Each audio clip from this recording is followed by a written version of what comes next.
Inner Growth and Transformation Week 7. So last weekல வந்து taking complete responsibility for my emotions and thoughts சொல்லியிருந்தேன். So இந்த responsibility எடுக்கிறதுனால என்ன ஆகும், நம்ம எதை நோக்கி போய்கிட்டு இருக்கோம், இந்த க்ரோத் ஜேர்னி எதுக்காக அப்படின்னா, நம்மளோட ஒரு ஐடியல் செல்ஃப் அப்படின்னா நீங்கள் எப்படி சொல்வீங்க? எனக்கு எப்படி இருக்கணும் அப்படின்னா எம்பவர்டாக இருக்கணும், பவர்ஃபுல்லாக இருக்கணும், ஈகோலேருந்து இல்லை ஹார்ட்லேருந்து. ஸோ ஹார்ட் சென்டர்ட் லிவிங்னா ஃபுல்லாக லவ் இருக்கணும். என் மேலே எனக்கு நிறைய லவ் இருக்கணும், என்னை சுற்றி இருக்கிறவங்களுக்கும் நான் அந்த லவ் கொடுக்கலாம். பவர்ஃபுல்லாக இருக்கணும், எம்பவர்டாக இருக்கணும், காமாக இருக்கணும், பீஸ்ஃபுல்லாக இருக்கணும்.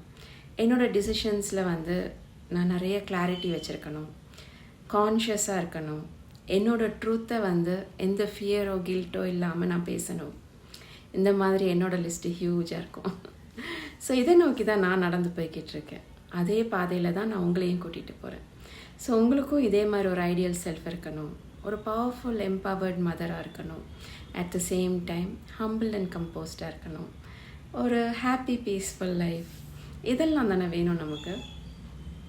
இதுக்கெலாம் தான் இந்த இன்னர் க்ரோத் ரொம்ப முக்கியம். நிறைய இடத்துல நமக்கு வந்து சப்போர்ட் பண்ணும் இந்த இன்னர் க்ரோத். ஸோ டேக்கிங் ரெஸ்பான்சிபிலிட்டிக்கு அப்புறம் என்ன தெரியுமா முக்கியமான ஸ்டெப்பு? Understanding self.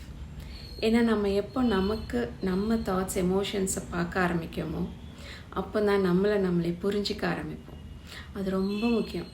ஏன்னா நம்ம சுற்றி இருக்கிறவங்களாம் நம்மளை புரிஞ்சிக்க மாட்டாங்களான்னு அந்த இன்னர் சைல்டு வந்து எல்லா இடத்துலையும் போயிட்டு பவுன்ஸ் பேக் ஆகிட்டே இருக்கும்.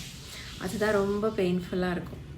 ஆனால் எப்போ நம்மளை புரிஞ்சிக்க ஆரம்பிப்போமோ அப்போ நம்ம லைஃப் வந்து வேறு விதமாக ஷிஃப்ட் ஆகி நம்ம க்ரோ ஆக ஆரம்பிப்போம். ஸோ இந்த வீக் நீங்கள் என்ன பண்ண போகிறீங்க அப்படின்னா, நிறைய உங்களை நீங்களே புரிஞ்சிக்க ஆரம்பிக்க போகிறீங்க.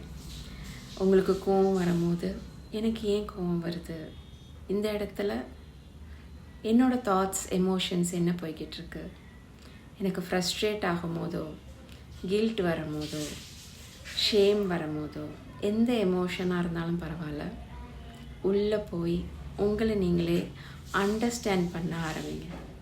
இந்த ஸ்டெப்பு நீங்கள் எடுக்க ஆரம்பிச்சிங்க அப்படின்னா அடுத்தடுத்த ஸ்டெப் வந்து இன்னும் ஈஸியராக இருக்கும். உங்களை அடுத்த வீக் பார்க்குறேன். தேங்க்யூ.